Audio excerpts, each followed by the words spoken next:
Una, bago po muna sa mga baguhan, na dito po, ito yung tinatawag na lunduyan. O sabi ng iba, pagamutan. Pero ang meaning ng lunduyan, pahingahan ng kaluluwa. Yan ay palasak na sa wikang Ilocano. Kaya po, kung titingnan natin, ang araw ng pagsamba ay ginagawa natin minsan sa isang linggo, nagtipon-tipon tayo sa templo upang dakilain ng Diyos at papurihan siya. Ngayon po, anong sabi ng ating dakilang Panginoon? Balik tayo doon sa sinabi ng ating dakilang Panginoon nung siya ay tuksohin ng dyablo. Ano ang sabi ng dyablo sa kanya? Kung ikaw ang anak ng Diyos, gawin mong tinapay ang mga patong ito. Kung titingnan po natin, merong kapamahalaan na utos ang ginawa ng kalaban ng Diyos sa ating dakilang Panginoon. Pero, ang ating dakilang Panginoon ay sumagot. Nasusulat, hindi lamang sa tinapay na bubuhay ang tao, kundi sa bawat salitang lumalabas sa bibig ng Diyos. Ibig sabihin, ang ating dakilang Panginoon, nung inutusan siya ng dyablo, hindi siya sumunod. Dahil alam niya mas mataas siya sa dyablo. Kaya gumamit na lang siya ng berso sa banal na kasulatan na sinasabi, nasusulat, hindi lamang sa tinapay na bubuhay ang tao, kundi sa bawat salitang lumalabas sa bibig ng Diyos. Ibig sabihin po, ang hinuhugutan ng tao para siya mabuhay dito sa ibabaw ng sanglibutan, hindi lamang sa tinapay, hindi lamang sa pagkaing material na ating isinusubok sa ating bibig, dito sa ating tiyan, at pagkatapos ito ay dinadaanan sa daanan ng luwi. Ibig sabihin, hindi lang yan ang ikinabubuhay ng tao, yung pagkaing material na yan tayong nabubusog.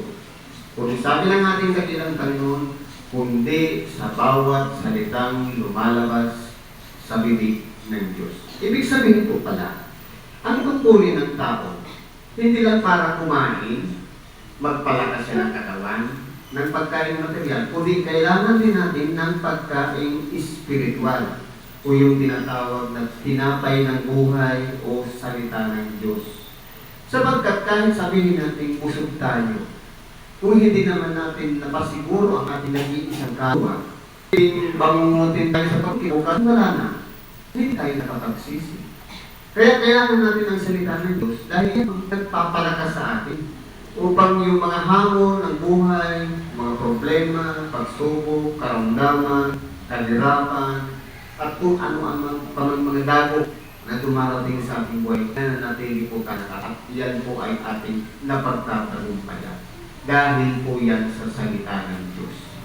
Kung ang pagkain material nagbibinipisyo ang ating katawan para gumana lahat ang internal organ, para gumana ang dugo, ang pag-iisip, ang lahat ng sangkap itong katawan sa pamamagitan ng pagkain material. Ganon din naman sa pagkain espiritual.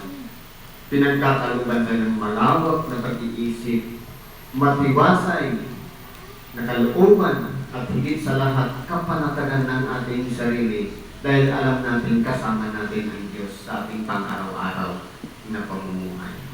Kaya po ang karamdaman, kung taga-aralan natin, parte lang po yan ng pagsupil. Sabi nga, ang karamdaman ay parte, sabi nga parang dalaw lang na dumating sa ating buhay. Kapag inaalo-alo mo, hindi ka iiwan. Pero kontrahin mo, gamutin mo, at lalayasan ka na. Lalo na kung nakinig ka ng salita ng Diyos, iiwanan ka ng karamdaman. Dahil yan ay espiritu ng karamdaman nagpapahirap sa katawan ng tao na dapat ang nananahan sa katawan ito. Tayo ay templo ng Diyos na buhay. Kaya dapat manahan sa atin ang Espiritu Santo. Ngayon po, buksan natin ang banal na kasulatan. Ito na yung pinakapagkain na kinakailangan natin mapakinggan sa araw nito. Ayon po sa Ebanghelyo ni San Mateo, sa Kapitulo 14, versikulo 13 hanggang 22. Ano po ang sabi dito? Nang marinig na ito ni Jesus, ay lumigpit sila mula roon sa isang daong na nasa isang dakong ilang na bukod. Nang mabalitaan ito ng magkaramihan, ay nangaglakad sila na sumunod sa kanya mula sa mga bayan. At siya'y lumabas at nakita ang isang malaking karamihan at nahabag siya sa kanila at pinagaling niya ang sa kanila'y mga may sakit. Ngayon, kung titingnan po natin, ito pong senaryo nito na kung saan ang ating dakilang Panginoon ay nangangaral ng kaharian ng Diyos. Dahil nga po ang tao noon sa sobrang kahapisan, sobrang problema, mga karamdaman, mga dagok sa buhay, wala silang ibang inaasahan kundi yung mga saserdote, yung mga turo ng mga Pariseo, Eskriba. Pero nung nandun na ang ating dakilang Panginoon, nung nag-umpisa siyang mangaral ng salita ng Diyos, na bago yung pananaw ng tao, mas marami pa ang naging tagasunod ng ating dakilang Panginoong Jesucristo. Dahil ang pinangangaral niya, kaharian ng Diyos. Kaya kahit saan man siya pumunta, sinusundan siya ng tao. Ang pinaka-purpose na dapat, dahil po kasi yung pangangaral ng ating dakilang Panginoon sa kaharian ng Diyos, yung mga walang pinag-aralan, madali pong makaagap ng aral ng salita ng Diyos. Unlike dun sa mga eskribas at mga Pariseo, na parang naging balakid sa kanila ang ating dakilang Panginoon, kaya pinagplanuhan nga nila na sila'y patayin. Tingnan mo nga naman yung motibo na ginawa ng mga eskribas at mga Pariseo. Pati yung mga matatanda ng bayan. Pero dahil nga marami ang tagasunod sa ating dakilang Panginoon, ang iba doon, pinangaralan niya ng kaharian ng Diyos upang sa ganon, makita sa bawat buhay ng mga tao noon na kung sila ay pinagaharian ng Diyos. Paano po ba ang pinagaharian ng Diyos? Tayo po ay merong ego. Meron tayong tinatawag na pride o sariling kalooban. Ibig sabihin, kung ano yung nandiyan sa isip natin, na dikta, yun po ang nasusunod natin. Yun po yung sariling kalooban. Pag pinagaharian ng Diyos, nakasurrender po ang sarili. Ibig sabihin, sinusunod natin yung kalooban ng Diyos. Dito naman siya sa puso na manahan. Halimbawa, ano ang dikta nito? Utak. Kapag kaalit natin, kung kaaway, kaaway pa rin. Hanggang kamatayan, hindi po yan maiwawaksin dahil nakatatak yan sa utak. Pero sa oras na pagharian tayo ng Diyos, yung kaaway na yan, mawawala po yan, iirang ngayon ang puso. Ipapakita na natin yung pag-ibig sa ating kapwa. Kung sinusunod natin ang kalooban ng Diyos. Kasi kung magkakalaban yan, ang gusto nito, kalabanin mo yung dapat kalabanin. Tutulan mo yung dapat tutulan. Pero ang sa puso mo, ibigin mo ang iyong kapwa. Katulad ng iyong sarili. Kung paano mong tinitrato ang iyong sarili, na pinapaliguan mo, pinapakain mo ng 3 beses sa isang araw, pinapainom mo ng tubig, pinapatulog mo ng 8 oras sa isang gabi.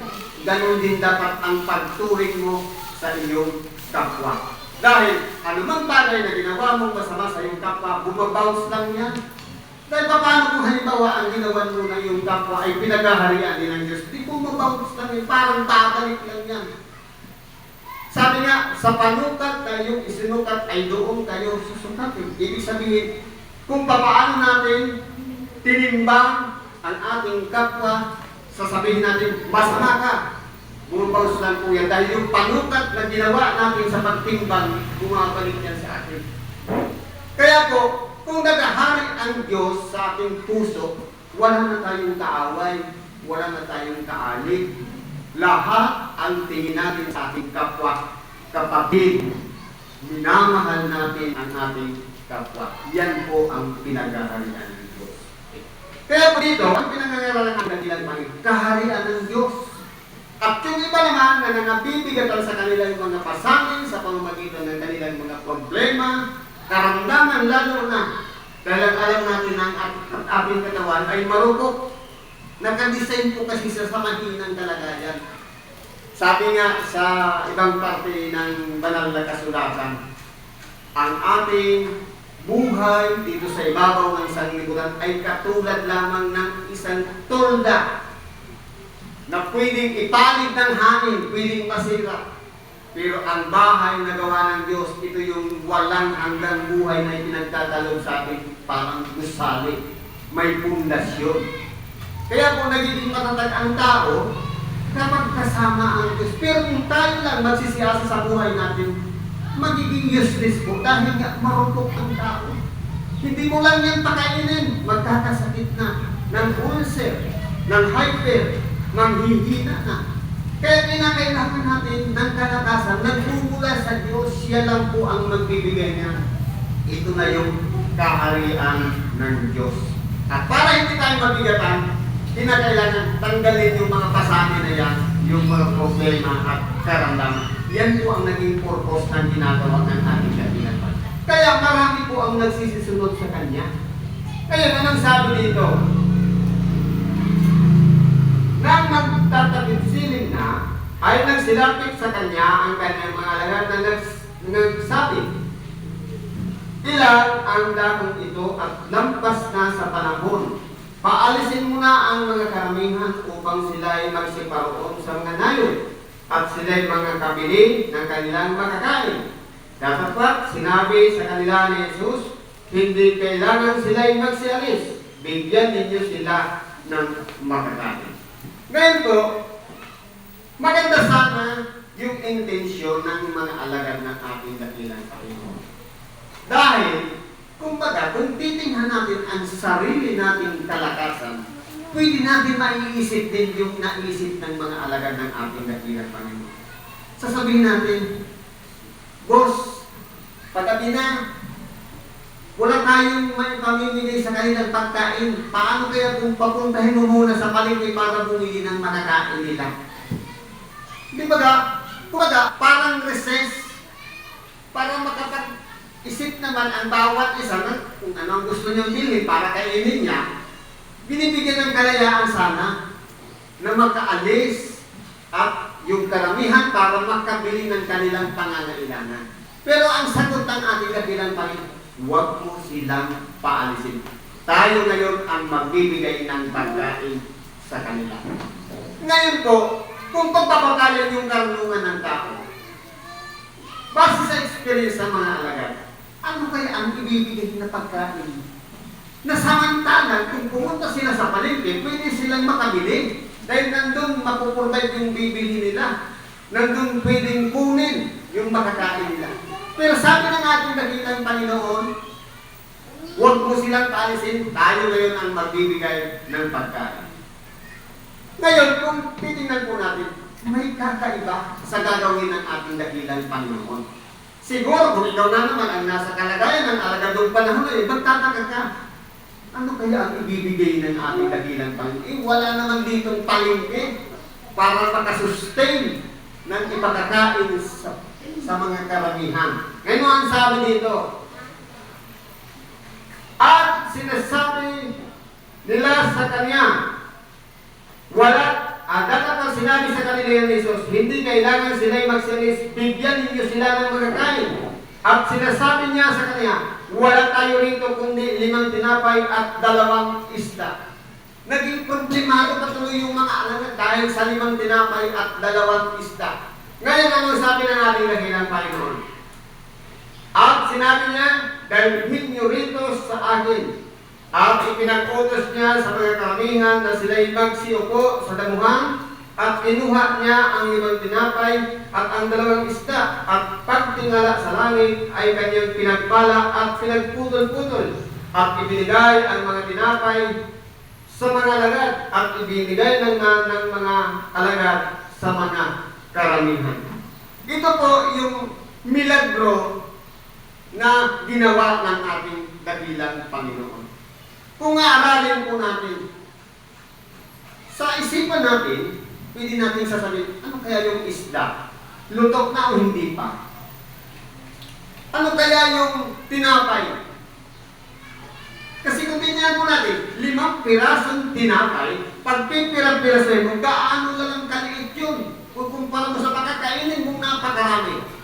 At ganun din sa 2 isda, malamang baka puro tinik na ang mahigay. Pero dahil sa pagtingala ng ating dakilang Panginoon at kanyang pinagpala, sa bawat, kumbaga, naging unlimited yung tinapay. Kapag hinahati yung tinapay, hindi nauubos yung pinanggagalingan ng tinapay na iyon. Hanggang sa makaipon sila at makabuo ng ilang bakol. Ganyan po ang milagro na ginawa ng ating dakilang Panginoon. Na kumbaga, mula sa isang bagay na nakikita, kapag hinahaluan ng espiritual, nagkakaroon ng milagro, wala pong imposible sa Diyos. Pero sa tao, sa pananaw ng tao, pwedeng imposibleng mangyari na yung 2 isda, paghati-hatiin mo, at yung 5 tinapay, paghati-hatiin pa, at mangyari niyan, kakapusin. Dahil sa dinami-dami ng mga taong nakapaligid na nag-aabang ng makakain. Pero dahil nga, sa pagtingala ng ating dakilang Panginoon, ipinagkaloob ng Diyos ang himala doon sa mga tao. Dahil po, kumbaga, yung pagpupursige sana ng mga alagad ng ating dakilang Panginoon na umalis, ay nabago po yun at napalitan na ng pananampalataya doon sa sinabi ng ating dakilang Panginoon na huwag na sila umalis. Kaya kung tayo po kaya, kapag sinabi ba, halimbawa sa may karamdaman, kapag sinabi ba sa atin ng doktor, stage 4 ka na, malala na ang karamdaman mo. Pero kapag sinabi sa iyo sa pamamagitan ng panalangin, mabubuhay ka pa, alin ba doon ang sasampalatayan natin? Yung sinabi ng doktor o sinabi ng Diyos sa pamamagitan ng iyong panalangin? Kaya kung titingnan po natin dito, isang halimbawa na ginawa ng mga alagad, isinurinder nila yung kanilang kaisipan na sa halip na magdalawang isip, sa halip na tumutol, pero dahil lamang sa sinabi ng ating dakilang Panginoon, nandun po yung kanilang pananalig na walang imposible sa Diyos. Kaya po kung titingnan po natin, kapag inaaral natin ang mensaheng ito, ang milagro po ng Diyos, hindi masukat ng pag-iisip ng tao. Alam natin, ang ating katawang laman ay may kahinaan, may kurpukan, kapag dinadapuan ng karamdaman, imposible nang gumaling. Pero alam natin na kapag tayo'y tama, lumapit sa tama, na pamamaraan na walang iba sa Diyos, isusurrender natin ang ating karamdaman, pwedeng sabihin natin, wala rin imposible sa Diyos. Bakit po? Ano yung ginagawa sa doktor? Di ba ka, bibigyan ka lang naman anesthesia. Bibigyan ka ng pantanggal ng kirot o hapdi, pampakalma. Pero kapag lumapit ka sa Diyos, ginagamot niya mismo yung karamdaman. Ibig sabihin, yung mga cell na milyones na nandiyan sa ating katawan, nagtutulong-tulong yan para labanan yung sakit na nandiliyan sa kaloob-looban natin. Pero ang susi ko yan, pag-surrender sa Diyos, gaya ng ginawa ng mga alagad, isinurrender nila yung kanilang pag-iisip, na sa halip na tutulan yung sinabi ng ating dakilang Panginoon, ang ginawa nila, sumunod na lang sila sa ating dakilang Panginoon. Kaya walang imposible na Diyos. Nangyari nga na dumami yung tinapay. Iyon, tuloy natin. At ipinagutos niya sa mga karamihan na sila'y magsiupo sa damuhan At pinuhan niya ang limang tinapay at ang dalawang isda, pagtingala sa langit, kanyang pinagpalat, pinagtutol po, binigay sa tinapay sa mga alagad, binigay naman ng mga alagad sa karamihan. At nagsikain silang lahat at nangabusog. At kanilang pinulot ang lumabis na pinagputol-putol na 12 bakul na puno. Imagine, sa isang pinggan, may 5 tinapay at 2 isda. Nung pinaghati-hati, nakakain na lahat, nung pinagsama-sama, nagkaroon pa ng tirang 12 bakul. Saan kaya nanggaling yun? Sa Diyos po kasi, kapag gumawa siya ng milagro, hindi masukat talaga ng isip ng tao. Imposible sa tao. Pero sa Diyos, wala pong imposible. Kung ilalagay natin ang ating karamdaman sa sitwasyon na yan, pwedeng sa atin wala nang chance ang buhay natin, pwedeng bukas patay na tayo. Pero kapag ipinagkatiwala natin yan sa Diyos, baka dagdagan pa ng 30 years ang buhay natin. O baka humigit pa. Sa pag-surrender lang yan. Gaya ng ginawa ng mga alagad. Sabi nito, at ang mga nagsikain ay may 5,000 lalaki. Imagine, 5 tinapay, 2 isda, 5,000 lalaki pa lang yan. Hindi pa kasama yung mga babae at mga bata. Pero nasustain yung pagkain dahilan ng sa pagpapala nung magtingala ang ating dakilang Panginoon sa langit. Ang tanong, sino ba itong nagsalita na nagtingala lang sa langit at nagpala ng tinapay? Siya po ay si Jesus. Kinakailangan naman, ang koneksyon natin kay Jesus ay hindi lang kilala siya bilang Panginoon, kundi dapat nagtitiwala tayo sa Kanya. Nandiyan nasa Kanya na po lahat. Pati yung inaasam-asam natin na buhay na walang hanggan, siya pa rin ang daan. Sa pamamagitan pa rin niya. Kaya kung itong pagkakakilala natin sa ating dakilang Panginoon na Jesus at kasunod ang kanyang mga aral, sinusunod natin, ibig sabihin, nagpapasakop na tayo sa ating dakilang Panginoong Jesucristo. Hindi ba ka sa social media, kapag gumawa ka ng vlog, pumapalo ka, sumusunod, follower ka na. Ganun din dapat kay Kristo. Kilala mo si Kristo, tagasunod ka rin ni Kristo. At hindi lang yan, dapat nagtitiwala at naniniwala ka kay Kristo. Surrender ourselves to our Lord Jesus Christ.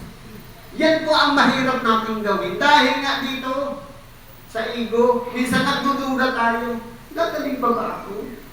Pero kung ipagkatiwala natin sa Kanya, malaki ang magagawa ng Diyos sa ating mga karamdaman.